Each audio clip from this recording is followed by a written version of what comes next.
Yesus memberkati kita dari awal hingga akhir, pertengahan sampai terakhir. Tuhan Yesus memberkati kita semuanya. Saya undang Bapak untuk berdiri. Kita nyanyikan lagu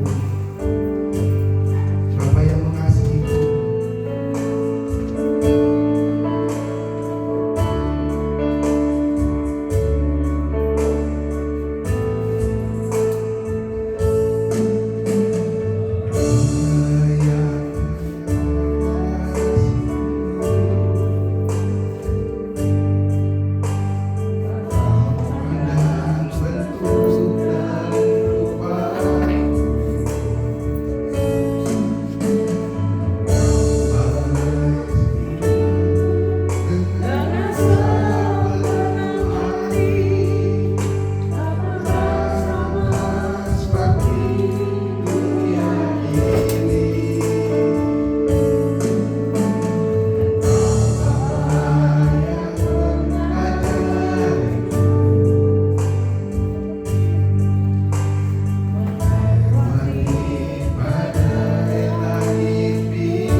Setiap hari kami dipelihara dan dirawat dengan cara kasih-Mu Bapa.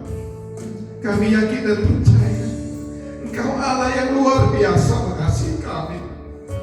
Pada malam ini kami mau menyembah dan memuji-Mu Bapa. Kami mau serahkan hidup kami ke dalam tangan-Mu.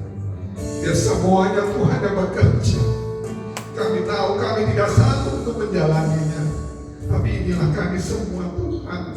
Kami yakin dan percaya Engkau Allah yang luar biasa, Allah yang selalu mengasihi kami. Dalam keadaan apapun Engkau selalu ada menemani kami. Walaupun kami kadang-kadang manusia selalu lupa kebaikan Tuhan. Terima kasih Tuhan atas berkat yang kami terima setiap hari. Kami tahu kami tidak sanggup untuk berjalan sendiri. Terima kasih Tuhan. Sebentar kami mau mulai ibadah kami. Urapi kami semua, lawat kami semua dari bangku depan hingga bangku belakang Bapa. Biar Tuhan Yesus yang bekerja, Roh Kudus Engkau hadir di tengah kami bersama kami, menikmati kasih-Mu Bapa. Kami yakin dan percaya Engkau Allah yang luar biasa, Allah yang ajaib, Allah yang penuh dengan mujizat. Terima kasih Tuhan. Kami yakin dan percaya Engkau sanggup melayani memberkati kami pada malam ini. Terima kasih Tuhan. Kami mulai ibadah dari awal pertengahan akhir. Biar Tuhan lawat kami semua. Kami mau menyembah-Mu Bapa. Kami mau serahkan dalam tangan-Mu. Biar Tuhan Yesus bekerja dalam malam ini. Kami yakin dan percaya urapan Roh Kudus selalu menyertai kami. Dalam nama-Mu kami bersuruh ucap syukur. Haleluya. Amin.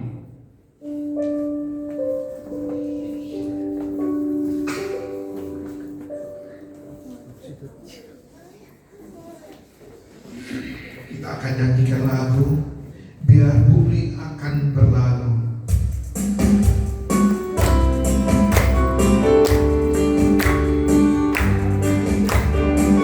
Biar bumi akan berlalu, biar bulan tak bercahaya.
Biar Tuhan tak bercahaya lagi, biarlah aku takkan berdoa, matahari yang bersinar lagi.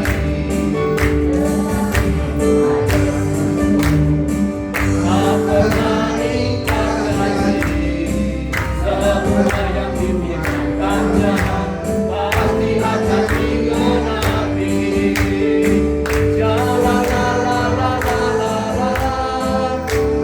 Aku cinta Yesus, aku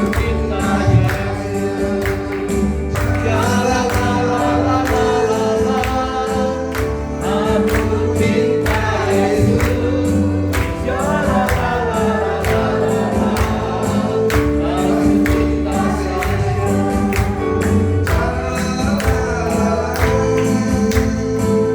aku cinta Yesus,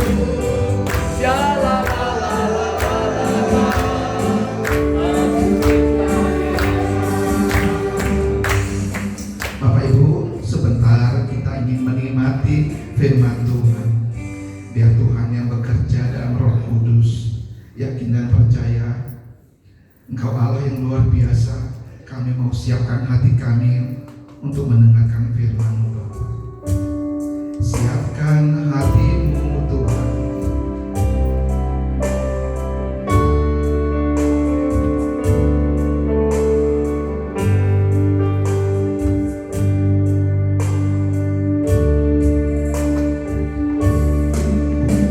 Siapkan hatimu, Tuhan, untuk dengar firman-Mu saat ini.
Dengan segala kerendahan hati Bapak, kami memohon pengampunan dan anugerah Tuhan tulus atas kami, sehingga firman yang ditaburkan benar menjadi tulisan bagi hidup kami. Beracaralah malam hari ini Bapak, Terima kasih. biar Roh Kudus yang memimpin kami semua. Karena di dalam nama saja Tuhan Yesus kami berdoa dan bersyukur. Haleluya. Sama-sama kita katakan Bapak Ibu. Amin. Shalom Bapak Ibu. Shalom. Puji Tuhan, selalu bisa melayani lagi di depan. Suaranya masih agak-agak serak-serak becek. Kebiasaan tiap kali si Jil pasti sakit. Pas lagi belum jago mengat masih kira-kira ya bagi yang merayakan.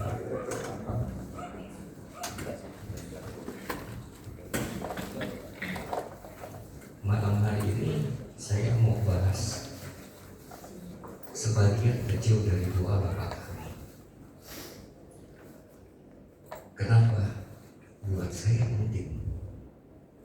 Yuk kita buka ayatnya di Injil Matius pasal yang ke-6 ayat yang ke-10.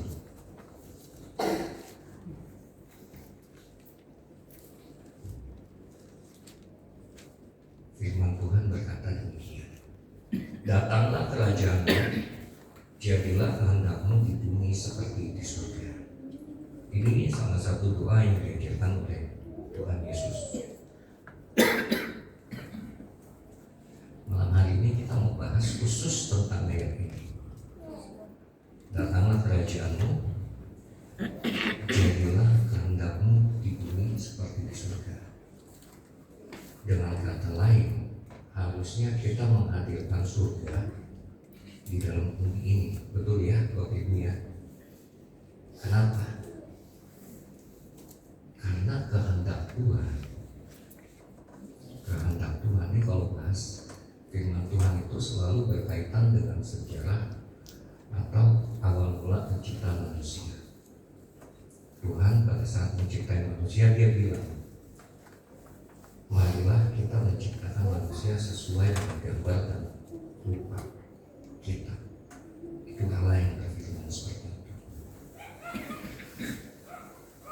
Tapi gini, menurut Bapak Ibu, kalau kita sebagai anak-anak Tuhan, sebagai orang percaya, bisa menghadirkan surga di bumi, yang ada sukacita atau kekacauan? Suka kenapa? Bukan sukacita tapi suka kenapa? Betul ya, kalau kita bisa menghadirkan kehendak Tuhan dan surga di bumi, berarti hidup kita penuh dengan sukacita ya. Kenapa? Satu hal yang perlu dinotis adalah memang kita layak atau berhak untuk hidup dalam sukacita. Kalau orang bilang hidup itu harus bahagia, dunia bilang jangan khawatir, senang aja hidupnya, bahagia aja. Tapi saya mau katakan gini, bahagia itu tergantung dari kondisi dan situasi yang kita alami. Betul? Pada saat kita misalnya Yolan, saya ambil Yolan aja, soalnya Yolan kalau dibicarakan selalu tersenyum, hidupnya penuh dengan sukacita. Puji Tuhan. Misalnya gini, kenapa saya katakan bahagia itu adalah kondisi yang kita alami atau keadaan atau situasi yang kita alami sehingga menyebabkan emosi kita melonjak dengan kebahagiaan. Misalnya gini, Yolan dagang dari rumah naik motornya sampai Taman Cibodas, jam 7 pagi dagangannya sudah habis. Bahagia enggak ya? Bahagia. Dia langsung bilang, puji Tuhan, jam 7 selesai saya bisa pulang nanti bisa kaya. Kalau bahagia ya hidupnya ya kalau seperti itu. Tapi pada saat jam 10 atau setengah 11 yang dagangannya masih baru laku 2 atau baru laku 3 bahagia ya. Dia kan sama kayak ibu-ibu pas lagi dapat diskon murah bahagia, hatinya senang. Tapi pada saat kita mau belanja duit pas-pasan terus yang dibeli ke barangnya naik kan gak bahagia. Bapak-bapak juga begitu. Kita malah masalahnya paling berat, paling banyak kan. Itu kebahagiaan beda dengan sukacita. Sukacita Tuhan taruh semua di dalam hati kita. Kenapa? Mau kondisi seperti apapun, tapi kalau kita memang hidup berdasarkan kehendak Tuhan, landasan kita adalah berkat sukacita yang dari Allah Bapa di surga. Makanya ikut Tuhan susah senang sama saja. Kenapa? Bahagia terus hidupnya tiap hari. Nah, untuk mendatangkan atau menghadirkan kerajaan atau surga itu di bumi, yang pertama kita perlu hidup dalam iman yang taat. Imannya yang taat. Ini kenapa salah satu bagian ini saya dulu pernah bawain dalam sharing firman Tuhan di doa puasa. Saya bilang iman itu baginya cuma 2. Yang pertama iman yang berdasarkan ketaatan mutlak sama Tuhan. Kedua adalah iman yang berdasarkan hidup yang nyaman dengan Tuhan. Ada 2 jenis iman buat saya pribadi yang saya mau sharingkan malam hari ini. Iman yang taat sama Tuhan apa? Dan iman yang nyaman itu seperti apa? Contoh paling gampang. Ibu-ibu, bapak-bapak pada suka scroll TikTok kan sekarang ya. TikTok, Instagram, Facebook. Suka atau pernah nemu video tentang kekristenan yang pembukaannya seperti ini. Abraham adalah seorang pembohong. Daud adalah seorang penjina. Paulus adalah seorang pembunuh. Petrus adalah seorang pengkhianat. Pernah dengar? Tapi bagian selanjutnya dikatakan, tapi mereka semua bisa dipakai dan diberkati luar biasa oleh Tuhan. Masa kamu tidak? Di kemarin pas belum separah penyakit di firman Tuhan anak-anak muda saya sempat bawain. Saya bilang latar belakang ini jangan cuma terima mentah-mentah. Iman yang taat berdasarkan tokoh-tokoh itu. Abraham memang seorang pembohong. Kenapa dia bohong? Karena Sarah itu cantik loh. Sarah itu cantik. Jadi setiap dia melamar buana ketemu orang ditanya itu istrimu, dia bilang bukan. Kenapa? Takut Abraham jadi matiin orang nanti istrinya diambil. Zaman itu bukan zaman yang ada hukum dan zaman kerajaan. Tapi saya bilang Abraham itu kenapa sampai dibilang bapak orang percaya? Karena iman yang taat kita bisa belajar dari dia. Waktu Tuhan berfirman, jualah segala kepunyaanmu dan pergilah ke negeri yang telah kujanjikan. Memang Abraham ada tanya sama Tuhan, atau Abraham ada bilang sama Tuhan, entar dulu Tuhan, lagi enak-enak ini hidup. Atau dia tanya sama Tuhan, mau pergi kemana Tuhan? Di sini kan sudah enak. Ya. Waktu Tuhan suruh dia jual segala milikmu dan pergi ke tanah yang telah kujanjikan, nggak pakai lama, dia jual, dia berangkat. Dia tahu nggak Tuhan mau suruh dia kemana? Nggak tahu. Jalan aja. Begitupun Daud. Daud boleh disuruh, dia orang bilang Daud itu seorang penjina. Iya, Alkitab mencatat hal itu. Firman Tuhan berkata Daud seorang penjina. Penjinaannya terjadi kenapa? Pada saat dia hidup dengan iman yang nyaman, penjinaan itu terjadi. Firman Tuhan berkata waktu Daud hidup dalam segala kenyamanan dia, Ini yang bikin beda jelas. Iman yang taat dengan iman yang nyaman. Iman yang nyaman juga bisa terjadi di dalam atau kepada orang-orang yang imannya taat kepada Tuhan. Daud kurang taat apa sama Tuhan sampai dia menjadi raja. Tapi waktu dia menjadi raja, Tuhan suruh dia berperang, dia tak mau. Kenapa? Hidup lagi nyaman-nyamannya. Akhirnya ngelihat Batseba lagi ngapain si Batseba? Pergi mandi ya. Disuruh pergi perang sama Tuhan. Dia bukan berperang, dia jalan-jalan tuh di atas istana.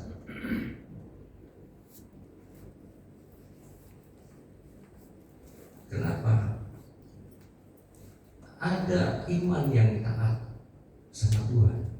Itu ketaatan mutlak. Nggak perlu tanya Tuhan mau gimana. Kita jalan. Nggak perlu tanya kepada Tuhan kenapa hal ini terjadi. Kita tetap jalan.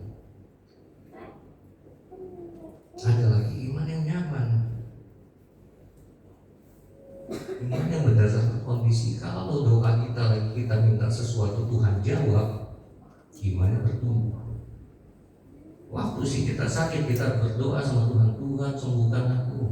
Baru sekali minum obat sakitnya hilang, imannya bertumbuh. Ini iman nyaman. Hati-hati Bapak Ibu ya. Iman yang kayak gini biasanya begitu goncangan datang, begitu ujian datang, selesai pun. Kenapa? Waktu begitu doanya gak dijawab, dia mulai bersungut-sungut sama Tuhan. Ini iman yang didasari oleh kenyamanan. Diberkati gak sama Tuhan? Diberkati sama Tuhan. Kalau berkat mah kita beriman atau enggak sama Tuhan, kita tetap diberkati. Kalau bicara patokan iman kita cuma berdasarkan kenyamanan atau berkat,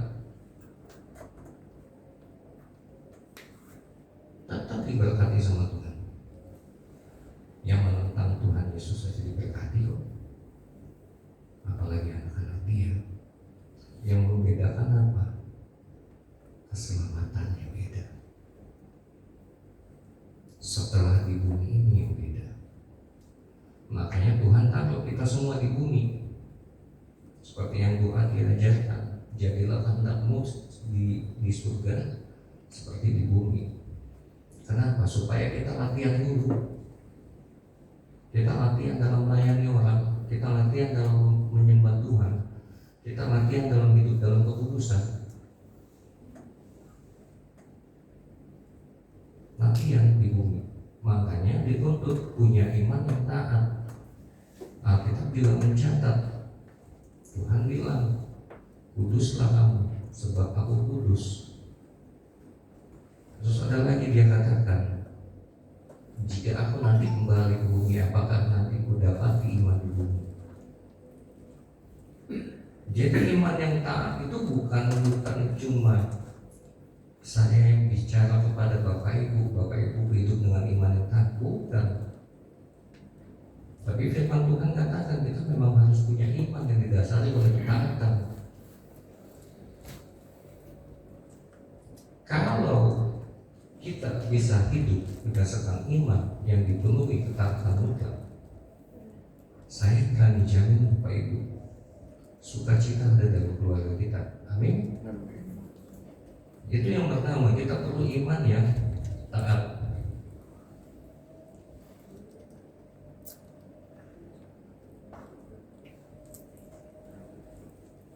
Yang kedua, balik lagi ke tadi, hidup kita harus didasari oleh sukacita surga.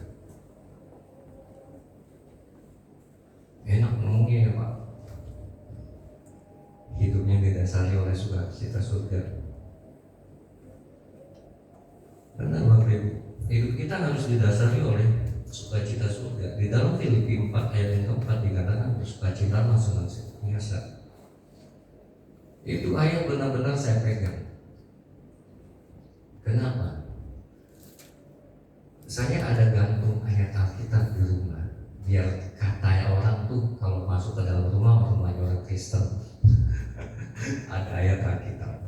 Bapak Ibu tahu ayat Alkitab yang saya gantung adalah dari kitab Filipi segala kebutuhan.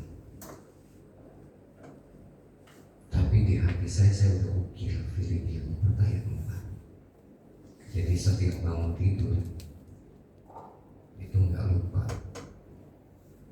bersuka cita senantiasa, artinya kita bisa menghargai setiap waktu kita dengan Tuhan. Jadi kalau ngomong terima kasih Tuhan itu bukan cuma sekedar omongan yang ada di gereja atau omongan pas ibadah. Kita bisa bilang thank you Lord Jesus, terima kasih Tuhan atas berkat-berkat Tuhan. Ya, dalam segala sesuatunya kita bersyukur, kita bersuka cita. Termasuk dulu saya pernah tanya, waktu saya ada kesempatan bawa firman Tuhan di tempat ini, saya pernah tanya gini, siapa kalau yang lagi mau mandi berdoa?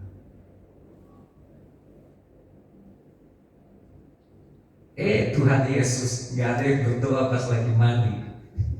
Sampai hari ini saya tiap mau mandi, saya pasti berdoa. Tapi nyanyi pernah Pak? Nyanyi sambil mandi nyanyi. Nyanyi sambil mandi itu manusiawi Pak, bukan cuma orang Kristen.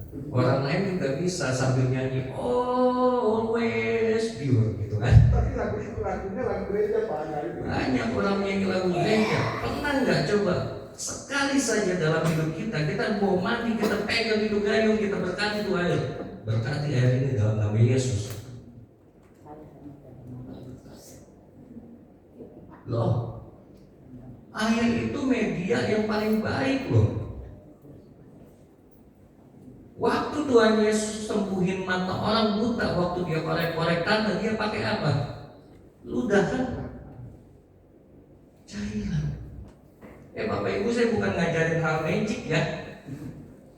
Saya katakan dalam segala sesuatu, kalau kita berhidupnya dengan sukacita, kita bersyukur sama Tuhan. Saya tiap kali mandi sebelum sikat gigi, saya kan bilang, berkati aja dalam nama Yesus mendatangkan kebaikan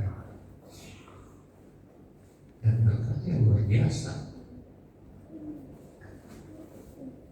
Jangan cuma mau makan kita bilang berkati makanan ini dalam nama Yesus supaya mendatangkan kebaikan bagi tubuh, betul kan? Tapi minum lupa diri berkati air ini supaya mendatangkan kebaikan bagi tubuh. Segala berkat Tuhan pasti mendatangkan kebaikan bagi tubuh kita. Amin. Kenapa tidak melakukan segala sesuatunya di dalam nama Tuhan? Kenapa cuma mau makan doang? Terus yang orang Cina lewat kuburan bilang anak Yesus numpang-numpang anak babi mau lewat. Tuhan Yesus hidup lagi ntar. Kalau kita mau mulai sesuatu yang baik di dalam nama Yesus, dalam keseharian kita, begitu kita buka mata kita bilang terima kasih Tuhan. Kenapa tidak segala sesuatu yang kita lakukan sepanjang hari itu dimulai dari dalam nama Yesus? Kenapa Tuhan mesti bisa pisahkan? Baru semalam ada salah satu sesama mentor di Kompria dari GPI Perniagaan Pusat. Dia WhatsApp saya, kita persembahan pakai lagu ini. Saya yang bingung, saya lagi kuliah. Ini apa? WhatsApp. Udah gitu udah lama, terakhir saya kontak sama dia itu 2020. Iya 2020 kontak sama dia sebelum COVID. Terus ngobrol panjang, saya baru ingat lagi. Oh, Brother Denny, saya bilang. Terus dia tanya, sekarang pelayanan di mana? Saya bilang sebenarnya pelayanan di GPI Permata. Terus dia tanya satu hal yang saya sampai hari ini masih tanda tanya besar sama orang Kristen.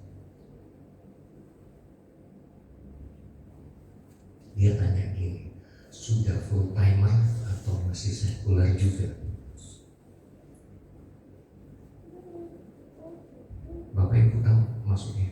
Jadi kalau seorang hamba Tuhan itu katanya nggak boleh kerja. Saya bilang jangan dipisah-pisahin.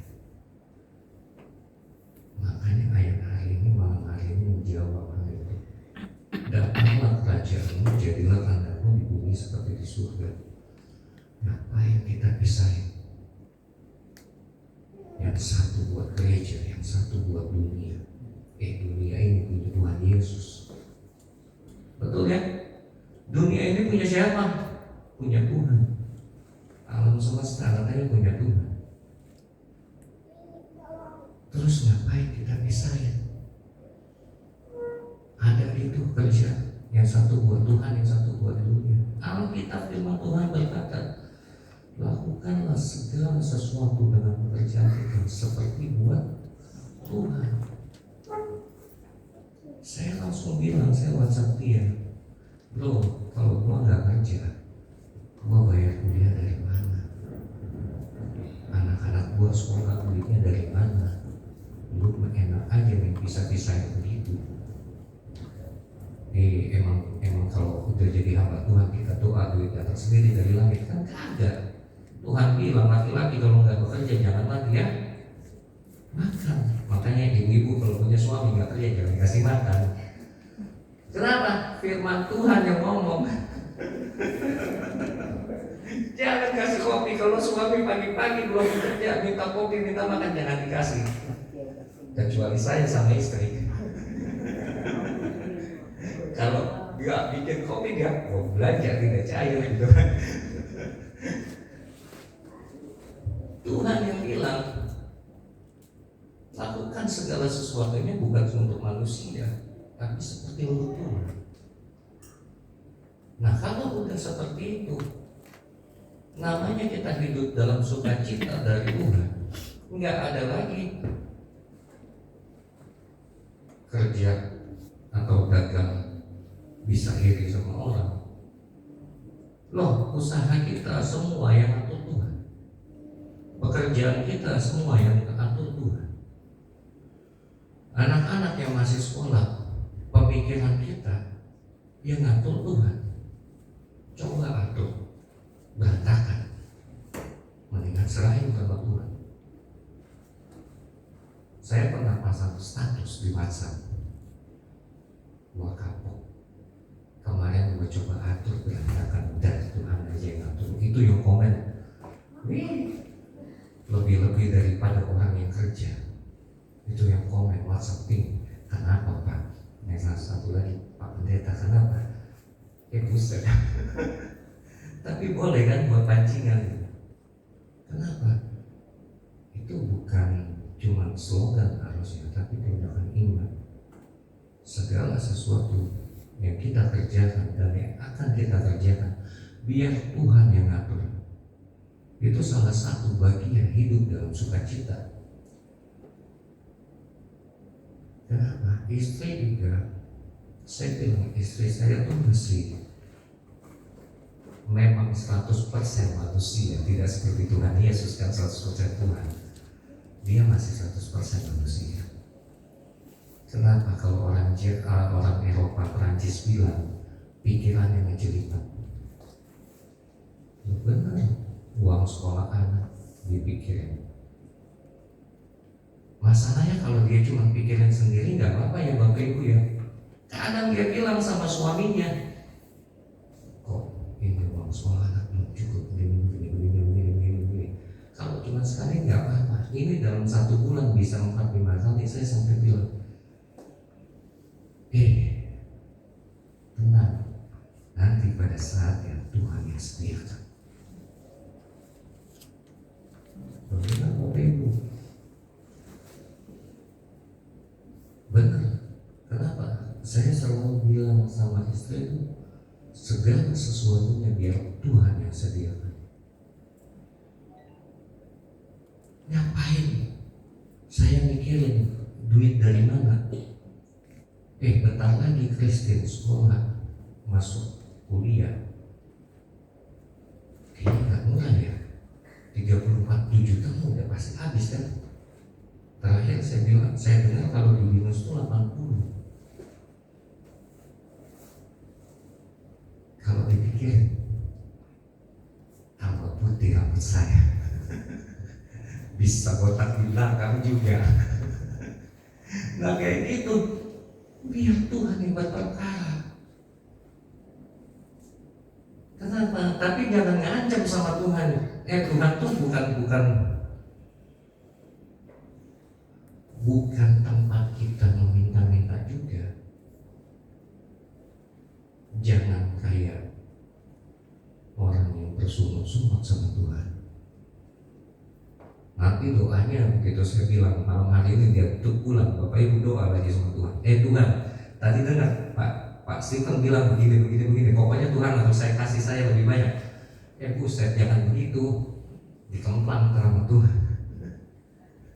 Kita dikemplang sama Tuhan. Kenapa? Saya selalu doa kalau misalnya kami punya kesulitan di masalah ekonomi, saya selalu doa gini sama Tuhan.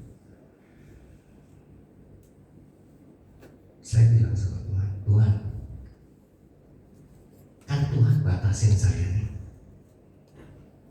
Ini yang saya selalu bilang, Tuhan batasin saya. Saya jadi nggak bisa kayak orang-orang itu cari duit dengan luar biasa. Ya sudah, Tuhan yang gantiin penuhin. Saya selalu bilang begitu sama Tuhan.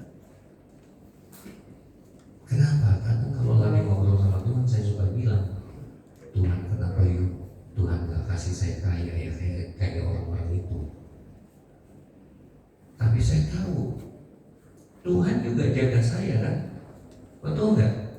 Tuhan pasti jaga kita. Tanda-tandanya kalau mungkin saya dikasih apa yang saya mau, bukan hari saya dari Tuhan. Tapi dia nggak akan biarkan saya kekurangan. Pernah dengan istilah begini, ini hubungan saya sama Tuhan. Saya bukan sombong. Ini hubungan saya dengan Tuhan. Pada saat saya mau tidur, saya mengantuk, Tuhan taruh bantal di kepala saya. Itu hubungan saya sama Tuhan. Nah, untuk punya hubungan seperti itu sama Tuhan, hidupnya harus dilandasi oleh sukacita. Kalau kita sudah punya iman yang taat sama Tuhan, hidup kita juga harus dilandasi oleh sukacita dari surga. Yang ketiga, yang pertama tadi udah iman yang taat sama Tuhan. Dua, hidup kita harus berlandaskan sukacita. Yang ketiga, hidup dalam kekudusan. Ini bukan menghakimi Bapak Ibu ya. Saya pun masih belajar untuk hidup dalam kekudusan. Kenapa?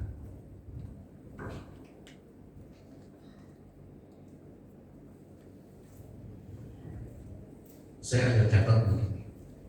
Kudus itu berasal dari bahasa Yunani hagios, yang berarti dipisahkan dari kenajisan duniawi untuk tujuan khusus bagi Tuhan. Kalau di Ibrani 12 ayat yang ke-14 dikatakan kekudusan adalah syarat untuk melihat Tuhan. Tapi gini, saya pernah singgung masalah hidup kudus ini. Saya pernah bicarakan sama almarhum Bapak Gembala saya. Bukan almarhum Bapak Gembala yang ini ya, yang ketawa-ketawa di situ. Yang ini masih hidup, masih sehat walafiat gitu. Maksud saya Bapak Gembala yang sebelumnya. Bapak salah satu bapak rohani saya. Saya pernah tanya gini, bisakah kita hidup kudus seperti yang Alkitab katakan? Kenapa firman Tuhan tertulis kuduslah kamu sebab aku kudus? Dan kekudusan itu adalah salah satu-satunya jalan untuk kita bisa melihat Tuhan. Kenapa saya bilang begitu? Saya tanya begini ke beliau dulu. Kenapa? Karena zaman itu sebelum teknologi seperti sekarang, hidup itu kayaknya udah ribet banget.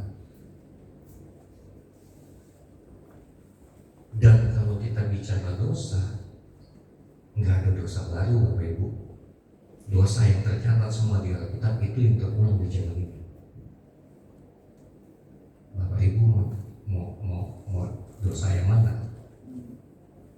seperti Sodom dan Gomora. Terus apa lagi? Pelacuran, lihat Sodom dan Gomora. Kemabukan, selesai zaman air bah. Mau dosa apa yang gak tercatat di Alkitab? Penipuan, lihat kisah para rasul. Jadi kalau dibilang sekarang hidup adalah dosa baru, enggak. Semua dosa sudah tercatat di Alkitab. Cuman modelnya doang yang baru. Nah, saya tanya sama Bapak Gembala saya dulu, bisa nggak zaman sekarang kita hidup dalam kekudusan? Tahu Bapak sama Gembala saya tadi bilang, bisa. Saya masih keras hati, saya bilang nggak mungkin. Nggak mungkin kita bisa hidup dalam kekudusan di zaman yang serba rusak. Betul ya, Bapak Ibu? Sepakat nggak? Sepakat nggak? Bisa nggak kita hidup kudus di zaman yang serba rusak secara moral? Saya jawab begitu. Nggak mungkin om.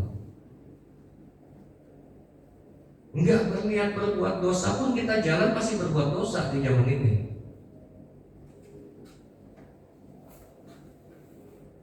Contoh kecil, bapak-bapak berkendara, wah emosi tinggi sekarang. Coba kita berkendara, tadi juga saya lagi mau pulang di dekat-dekat Duta Indah, pas jalanan rayanya mobil disenggol orang, terus yang senggol kabur. Biasanya kan suka keluar tuh umpatan, betul ya? Saya cuma lagi kaget, itu apa itu kesenggol? Saya bilang Tuhan, baru selesai puncak mobil, lecet lagi. Kalau lagi pendetanya keluar, kalau pendekar yang keluar, kan kusut urusannya. Makanya saya dulu skeptis, saya bilang sama Bapak Gembala saya, bisa nggak di zaman yang serba rusak ini kita hidup dalam kekudusan? Dan Bapak Gembala saya bilang bisa. Dan Bapak Gembala saya yang sekarang juga pasti bilangnya bisa. Kenapa? Bukan berarti kita menjauhkan diri dari duniawi loh. Hidup dalam kekudusan. Kalau yang saya tangkap dari omongan dua bapak-bapak Gembala ini, yang satu sudah melapor dari Tuhan duluan kan? Bisa. Terus dia katakan gini, kekudusan kita siapa yang tentuin? Kita dinyatakan hidup dalam kekudusan, siapa yang tentuin? Tuhan atau manusia? Halo Bapak Ibu, kekudusan yang kita jalanin, yang Tuhan minta, yang tentukan siapa? Ikutin standarnya manusia atau standarnya Tuhan? Standarnya Tuhan kan? Kalau kita mau hidup kudus sesuai dengan standarnya Tuhan, berarti hidup kita harus dipimpin oleh Roh Kudus. Titik. Begitu dia katakan seperti itu, saya udah gak bisa bantah. Segala sesuatu yang dipimpin oleh Roh Kudus akan kudus.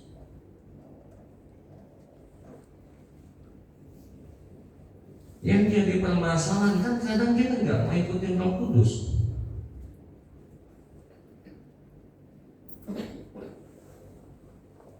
Kita yang nggak mau ikutin Roh Kudus. Roh Kudus bilang tiap hari kita harus sembah Tuhan, tiap hari kita harus berdoa, setiap hari kita harus berusaha menjadi pelaku firman. Kita yang nggak mau. Jadi bukan masalah hidup kita bisa kudus atau enggak.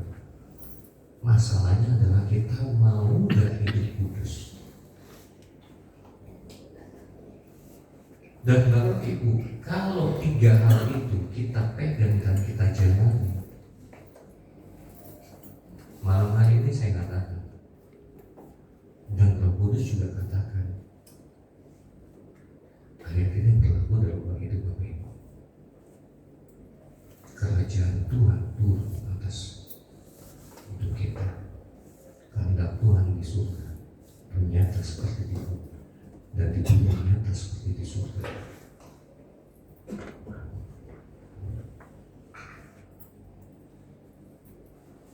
Nah, terakhir, kalau istrinya sudah kudus, bapaknya juga harus kudus.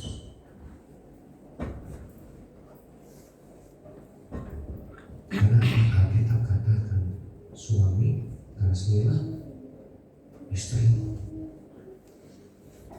Dan ini saya pesan buat bapak-bapak, serius, jangan pernah sakiti hati istri. Sebagaimanapun kita sebagai pelaku firman, tapi kalau kita menyakiti hati istri, berkat sukacita itu nggak turun, Pak. Benar. Hati istri dan anak-anak, berkat sukacita itu nggak turun. Tahu nggak? Saya punya teman. Ini kisah nyata. Ini kisah nyata. Dia punya anak sekarang lagi ambil sekolah S2, S2 audit. Berarti anaknya udah gede ya. Dan dia pun umur di atas saya. Istrinya nggak tahu dia punya istri muda. Makanya saya selalu bilang, sepandai-pandainya laki-laki menyembunyikan istri muda, pada akhirnya itu istri muda akan tua juga. Benar kan?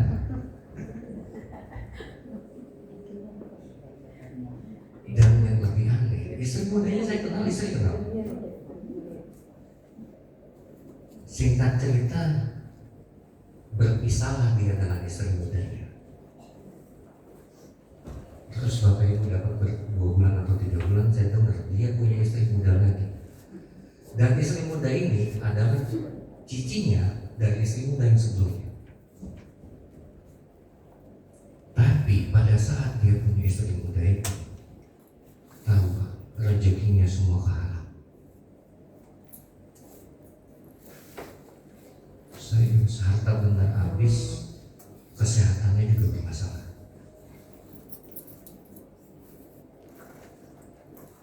Saya bilang sama dia, kok lu tahu nggak, udah 7 tahun lu kayak gini kan? Iya Bang, udah 7 tahun ya begini, berantakan semua. Saya cuma bilang, beresin urusan yang di luar, pulang minta maaf sama istri. Tahu dia jawab apa? Istri gua nggak tahu Bang. Karena setiap dia kerja, dia selalu bilang dapat fasilitas rumah di luar dari kantor. Saya jawab gini Bapak Ibu, istri lu boleh gak tahu, mama lu boleh gak tahu, anak-anak lu boleh gak tahu, Tuhan tahu. Pada saat Tuhan tahu, dia tutup semua. Kenapa? Karena lu buat satu tubuh lagi, tubuh lu udah dibagi-bagi.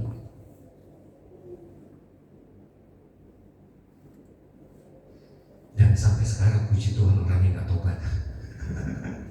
Orangnya gak tobat, makin parah hidupnya.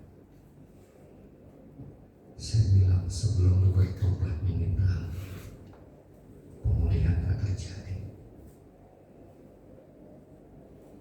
Tahu dia bilang ke saya, lu nyumpahin gua. Saya bilang bukan gua nyumpahin gua, Alkitab katakan begitu. Firman Tuhan katakan begitu, laki-laki sebagai kepala keluarga, kalau kita nggak mengasihi istri, selesai hidup kita. Makanya pesan buat bapak-bapak, boleh marah sama istri, tapi jangan sakitin hatinya. Cie, istri saya senyum-senyum di situ. Kayak lagu lama, jangan sakiti hatinya.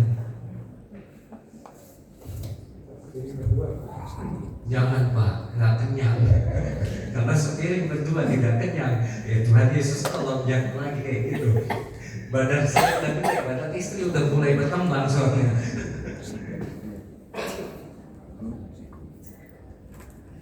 Jadi Bapak Ibu, ketika 3 hal itu kita lakukan, kita menghadirkan surga dalam rumah tangga kita, dalam keluarga kita, dalam kehidupan kita. Diamini ada damai sejahtera yang turun dalam hidup kita. Dan kalau damai sejahtera, sukacita, sama penyertaan Tuhan selalu melingkupi hidup kita, masalah apa yang gak bisa selesai? Percobaan boleh datang, masalah boleh datang bertubi-tubi, tapi Tuhan akan bantu semua. Dan saya percaya keruk-keruk hilang. Benar, kalau damai sejahtera sukacita turun dalam hidup kita, keruk-keruk di mata itu hilang. Rambut boleh uban, tapi face tetap segar, ya kan? Kenapa? Ada penyertaan Tuhan, benar. Badan boleh sakit-sakit gitu kan. Tapi selama masih bisa melayani, kita melayani Tuhan dengan luar biasa. Amin. Biar firman Tuhan malam hari ini jadi berkat buat kita semua, dan kita bisa jadi pelaku firman. Kita turutkan kepada berdoa. Kembali kami mengucap syukur Tuhan atas berkat-Mu yang luar biasa malam ini lewat pemberitaan firman Tuhan. Biarlah kami bisa menghadirkan kerajaan Tuhan di bumi dan kehendak-Mu, sehingga sukacita, damai sejahtera bisa turun dalam hidup kami, dan kami bisa menjadi pelaku-pelaku firman. Juga kami bisa membawa kemuliaan bagi nama Tuhan, dan kami juga memakan berkat Bapa, agar dari tempat ini jemaat-Mu terus diperlengkapi, ditumbuhkan iman secara luar biasa, sehingga nama-Mu saja yang dipermuliakan. Terima kasih Bapa, terima kasih. Di dalam nama Yesus Kristus kami berdoa dan bersyukur. Amin.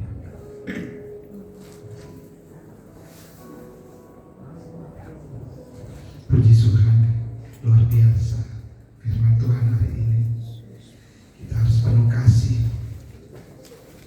Bapak Ibu, kita siap untuk memberikan persembahan. Siapa yang menjalankan persembahan sekarang?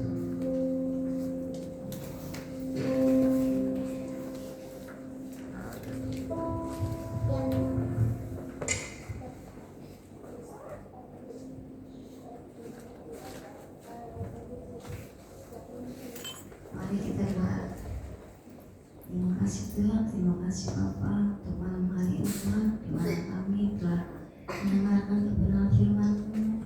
Ajarkan kami Tuhan, mampukan kami Bapa untuk kami terus taat kepada-Mu. Terima kasih Tuhan, Tuhan pas sebentar kami ambilkan persembahan, sucikan, kuduskan perkembangan kami ini Tuhan. Terima kasih Tuhan, dalam nama Yesus. Amin. Kita akan nyanyikan. Begitu besar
7 malam di tempat ini, saya mengundang Bapak Ibu Saudara dapat hadir dan mari bersama kita bergumul di dalam doa. Mari bersama kita berdiri, kita akhiri ibadah di dalam doa. Terima kasih untuk kesempatan yang baik yang Tuhan perkenankan kami untuk bersekutu, baik melalui pujian, penyembahan, dan firman yang sudah Tuhan berikan melalui hamba-Mu kepada kami. Kiranya setiap benih firman Allah itu tertanam di dalam hidup kami, sehingga kami semakin menyenangkan dan menyukakan hati Tuhan. Diberkati rumah tangga dan keluarga kami, diberkati usaha dan pekerjaan kami, diberi kekuatan kesehatan yang baru oleh Tuhan. Kami berdoa bagi jemaat Tuhan yang lemah, mereka yang sedang sakit, Bapak Rudi dan Ibu Mary, hamba mohonkan kemurahan Tuhan yang menolong dan menyembuhkan mereka, sehingga mereka tetap kuat, tetap tabah menjalani hidup bersama dengan Tuhan. Sebentar kami akan tinggalkan tempat ini, kiranya damai sejahtera dari Allah tercurah dan berlimpah atas hidup kami. Di dalam dan demi nama Tuhan Yesus, mari saudaraku angkat tanganmu dan terimalah berkat Tuhan. Tuhan memberkati dan melindungi engkau. Tuhan menyinari engkau dengan wajah-Nya dan memberi engkau kasih karunia. Tuhan menghadapkan wajah-Nya kepadamu dan memberi engkau damai sejahtera. Kasih karunia dari Allah Bapa, cinta dan kasih sayang dari Tuhan Yesus, persekutuan penghiburan kekuatan Allah Roh Kudus, memimpin memberkati kita sekarang dan sampai selama-lamanya. Di dalam nama Tuhan Yesus Kristus, setiap kita yang percaya bersama katakan, Amin.